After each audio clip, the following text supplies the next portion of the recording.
ఈరోజు అంశము 9A2 భార్యాభర్తలు భాగస్వామి నుండి కోరుకునేది ఏమిటి? భాగస్వామిని గూర్చి కొన్ని స్పష్టమైన భావాలు ఏర్పరచుకోవాలి వివాహానికి ముందే. భార్యాభర్తలు ప్రేమ, నమ్మకము, ఆత్మీయతానురాగాలు పునాదుగా కలిగే కొనసాగించే బంధమే భార్యాభర్తల అనుబంధము. అది ఎంత అపూర్వమో అంత సున్నితమైనది కూడా. ఇది బలీయమైన బంధము, వ్యక్తిగత బంధం. ప్రేమ గల భర్త దొరుకుట భార్యకు అదృష్టము. భార్యాభర్తలు ప్రతి సన్నివేశాన్ని, సమస్యని ఏకోన్ముఖంగా ఎదుర్కోవాలి. జీవితం అంటేనే సుఖదుఖాల సమ్మేళనం అని గ్రహించి ఇద్దరు కూడా ఒకటిగా వ్యవహరించాలి. ఏకత్రాటిపై నడవాలి. అన్నింటా ఇద్దరు పాలు పంచుకోవాలి. అనురక్తిని ఆస్వాదించాలి. తాము సంతోషంగా ఉండటమే కాదు, తమ చుట్టూ ఉన్న సమాజాన్ని ఆనందింపజేయాలి. ఆదర్శ దంపతులుగా నిలవాలి. ఒక్కటిగా వ్యవహరిస్తే జీవితాలు ఫలభరితంగా ఉంటాయి. దాంపత్య జీవితంలో త్యాగపూరితమైన జీవితం ముఖ్యం. భార్య సహధర్మచారిణిగా, భర్త ప్రేమికుడుగా ఇద్దరు కూడా క్రైస్తవ సహవాసం చేస్తూ ఒకరినొకరు అన్నట్లుగా జీవించాలి. భార్య కలలు కనే వ్యక్తి అయితే భర్త ఆమెను సంతృప్తిపరచడానికి ప్రయత్నించాలి. ఎందుకంటే ఆమె వలన అతనికి కీర్తి పేరు కలుగుతుంది. ప్రతి భార్య తన భర్తను ఉన్నతంగా ఊహించుకుంటుంది. అతను అందరికంటే తననే ఎక్కువగా ప్రేమించాలని ఆశపడుతుంది. అతను తనకు మాత్రమే సొంతం కావాలని కోరుకుంటుంది. భార్య తన భర్త నుండి కోరుకునే పంచసూత్రాలు 5. 1.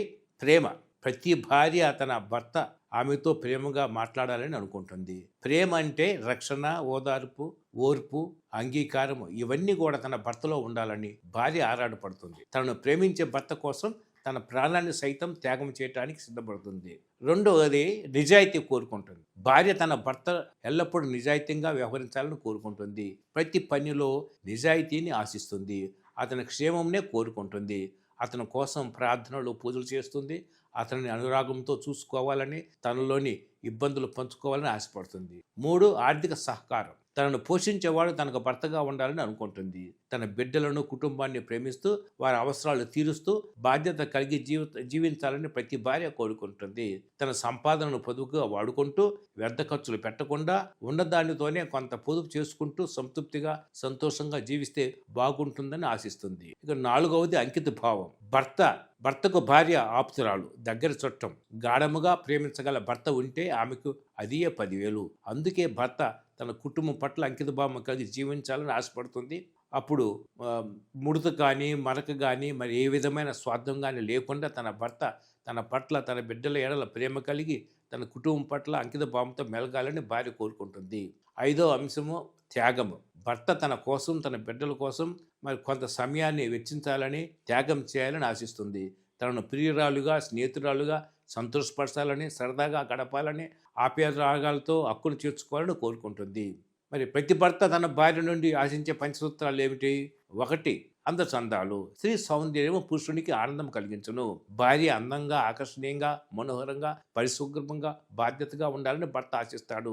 చక్కగా మాట్లాడాలని, తన అవసరాలు, కోరికల్ని తీర్చే వ్యక్తిగా మసులుకోవాలని ఆశపడతాడు. 2. గౌరవం. భార్య తనను గౌరవించి ప్రేమించాలని, తన మాట వినాలని కోరుకుంటాడు. తనను అన్ని విషయాల్లో సంతోషపరచాలని అనుకుంటాడు.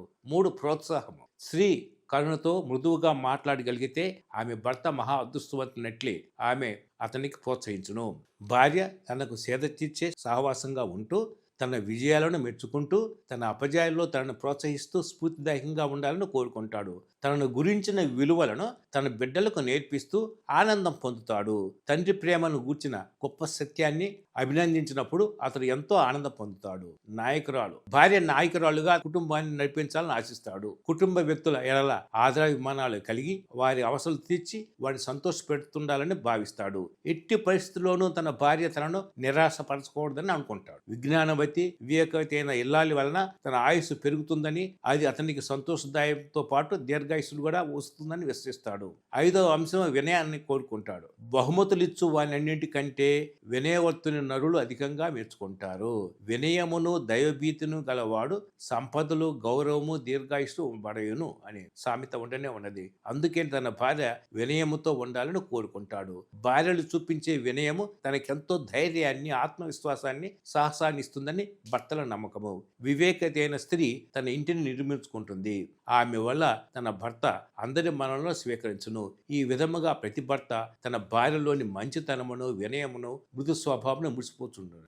భార్యాభర్తలు గౌరవముచే పరస్పరము విధేయులట్లుగా ఉండాలని చెప్పబడింది.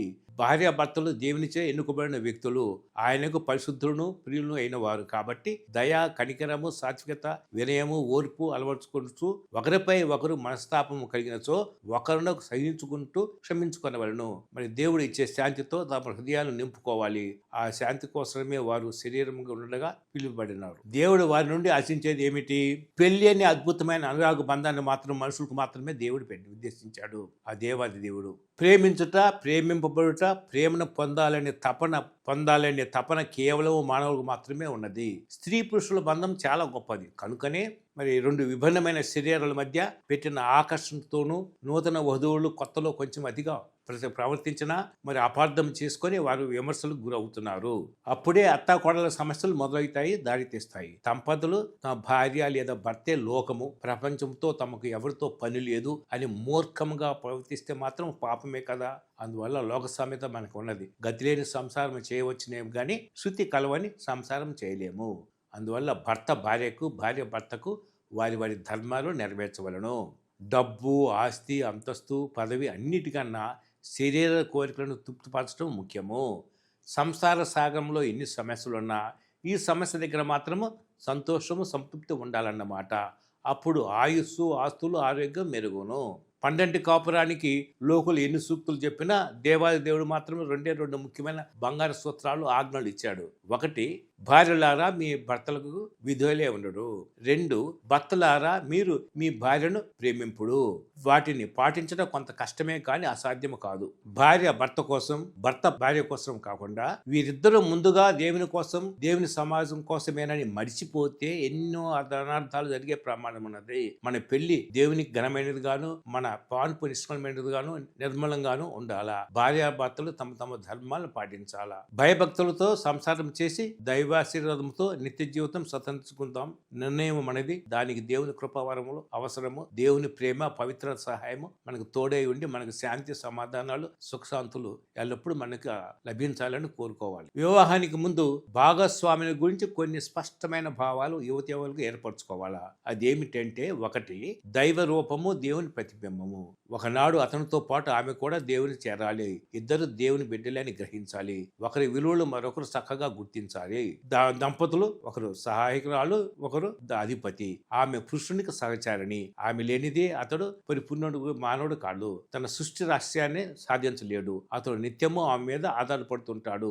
ఆమె గృహిణి కానీ అతడు గృహాధిపతి. ఆమెకు శిరస్సు. ఆమె తన దేహం వంటిది. ప్రేమను, భార్యను ప్రేమించవాలని రక్షించుతూ, పోషించుతూ శ్రద్ధ వహించాలి. భర్తకు భార్యపై అధికారము, వ్యక్తిపై అధికారము చలాయించడం కాదు, మరి ఆ వ్యక్తి శ్రేయస్సు కోసం పాటుపడటము, ఆదరించుటకు. వివాహ జీవితంలో పురుషుడు అధిపతి, స్త్రీ ఏమన్నా విధేయురాలు. ఆమె తల్లి, అతడు తండ్రి. ఆమెను గౌరవించాలి. యువకునికి భార్య దొరికినప్పుడు అన్ని మేలులు కలిగినట్లే తల్లిదండ్రులు కాబోతున్నాము అనే భావము నిబ్బరాన్ని, మనో వికాసాన్ని ఇస్తుంది. స్త్రీ భార్యగా, తల్లిగా, పురుషుడు భర్తగా, తండ్రిగా ధన్యులు కావాలి. ఐహిక స్నేహమును విడనాడి దేవునికి విధేయుడు కండు. పాపముల కొరకు పశ్చాత్తాపడి దేవునికి మొరపెట్టుడు. తగ్గింపు మనసుతో దేవుని సమీపించుడు. పదార్థ త్యాగము మన జీవితాన్ని అలవరుచుకోవాలి. మానవ జీవితమునకు, సఫలతకు, భగవత్ ప్రాప్తికి మొదలైన పవిత్ర ఉద్దేశములకు దేవుడు వివాహం అనే పావన విధానాన్ని ఏర్పాటు చేశాడు. ప్రేమ, కామము వీటిలో చాలా అంతరం ఉన్నది. ప్రేమలో త్యాగభారం ఉన్నది, దానం ఉన్నది, ఆత్మార్పణ ఉన్నది. మానవ జీవితంలో పరిపూర్ణ పరిణితి ప్రేమ వల్లే సాధ్యము. కామ విషయము సంకుచనం, భోగపరాయణతమై కేవలము ఇంద్రియ సుఖారంభ ప్రధానము. కామాన్ని పాశవిక వృత్తి అని అంటారు. కామము తాత్కాలికము, ప్రేమ నిత్యము, శాశ్వతము. అందువల్లే మన వివాహ బంధము నిత్యము అభేద్యమై అయినది. వివాహము పవిత్రమైన ధర్మ సంస్కారం. అది మహాయజ్ఞము. అందు స్వార్థమే ఆహుతి. త్యాగము ద్వారా ప్రేమను పరచుట వివాహం యొక్క పరమోద్దేశము. మానవ జీవిత సంపదలు ఎన్నో ఉన్నాయి. ప్రేమ, స్నేహము, ప్రణయము, అనురాగము, మైత్రి, కరుణ, ఆనందము, ఆహ్లాదం, ఉత్సాహం మొదలగు ఎన్ని కూడా పవిత్రమైనటువంటి మధురమైన భావాలు. సద్గుణాలు ఏమున్నాయంటే త్యాగము, సేవ, సహిష్ణుత, ధైర్యము, క్షమ. వాటి ద్వారానే సంపదను వృద్ధి చేయటం, పరిరక్షించడం కూడా జరుగుతున్నది. ఇద్దరు కూడా అనాది వారే. ఒకరు లేకుండా మరొకరు పరిపూర్ణులు కారు. ఇద్దరు కర్తవ్యాలు కర్మక్షేత్రాలు వేరైనా సరే వారు ఒకే శరీరానికి కూడి ఎడమల వలె ఉన్నారు. పరిపూరకులు, ఒకరు లేనిదే మరొకరికి పని జరగదు. తమ తమ క్షేత్రాల్లో ఇరువురు కూడా ప్రాధాన్యత శిష్టత ఉన్నది. క్షేత్రాల్లో కార్యకలాపాల్లో భేదం ఉన్నా సరే ఇద్దరి యొక్క లక్ష్యము కర్తవ్యం ఒకటే. ఒకరికొకరు అత్యంత ప్రయోజకులు, మహిమాన్వితులు, అభినందనీయులు. వారు దేవుని బిడ్డలు. స్త్రీ పురుషునికి భార్య అయినప్పటికీ పురుషుడు ఆమెకు స్నేహితుడు, సేవకుడు, యజమాని కూడా. అట్లే పురుషుడు స్త్రీకి భర్త అయినప్పటికీ ఆమె సేవకురాలైన స్వామిని కూడా. స్నేహితులు ఇరువురు స్వాతంత్రులే. ఆమె ఇంటికి రాగిని అయితే సామ్రాజ్ఞి అయితే ఇంటి ఆమె ఏకఛత్రాధిపత్యమైన రాజ్యం. త్యాగమైన ఆదర్శమైన గృహిణి, మాతృ రూపంలో త్యాగమైనది ఆమె. స్త్రీ పురుషునికి భార్య అయినప్పటికీ పురుషుడు ఆమెకు స్నేహితుడు, సేవకుడు, యజమాని కూడా. అట్లే పురుషుడు స్త్రీకి భర్త అయినప్పటికీ ఆమె సేవకురాలైన స్వామిని కూడా. స్నేహితులు ఇద్దరు కూడా స్వతంత్రులే. ఆమె ఇంటికి రాజ్ఞి, సామ్రాజ్ఞి. ఇంట్లో ఆమెదే ఏకఛత్రాధిపత్యమైన రాజ్యము. త్యాగమయ్యి ఆదేశ గృహిణి, మాతృరూపంలో త్యాగమయ్యి. ఆయన విశ్వాసంతో భగవంతుని ప్రార్థించాలి. ఆమె కూడా నిత్యము భగవంతుని నామస్మరణ చేస్తూ ఉండాలి. అప్పుడే అందరికి మంచి బుద్ధిగా అలవాడుతుంది. భగవత్ ప్రార్థన అనేది పాపాల నుండి రక్షించును శక్తిని కూడా ఇస్తుంది. ఆధ్యాత్మికంగా ఇద్దరు కూడా సమానమే. దేవుని ఎదుట పెత్తనం చెలాయించడం కాదు, కుటుంబమును దేవుని వాక్యానుసారముగా నడిపించుటకు ఆమె హక్కులకు భంగం కలిగించకూడదు. ప్రేమతో, త్యాగముతో మృదువుగా నడిపించాలి. ఆమెను చిన్న చూపు చూడకూడదు. తనకు ప్రత్యేకమైన హక్కు కాదు, ఒక రోజున దేవునికి లెక్క ఒప్పజెప్పాల్సినది. నిస్వార్థముగా, ప్రేమతో, లాలిత్యముతో, త్యాగముతో, మృదువుగా, జాగ్రత్తగా తన అధికారాన్ని ఉపయోగించుకోవాలి. ఆమె భయాందోళనకు గురి కాకుండా, నిరాశ నిస్పృహలకు కాకుండా కాపాడుతూ ధైర్యస్థైర్యాలను ఇవ్వాలి, కలుగు చేస్తూ ఆమె మనస్సుకు నెమ్మదిని కలుగు చేయాలి. ప్రతి పురుషుడు కూడా. సర్వేశ్వరునికి వందనము.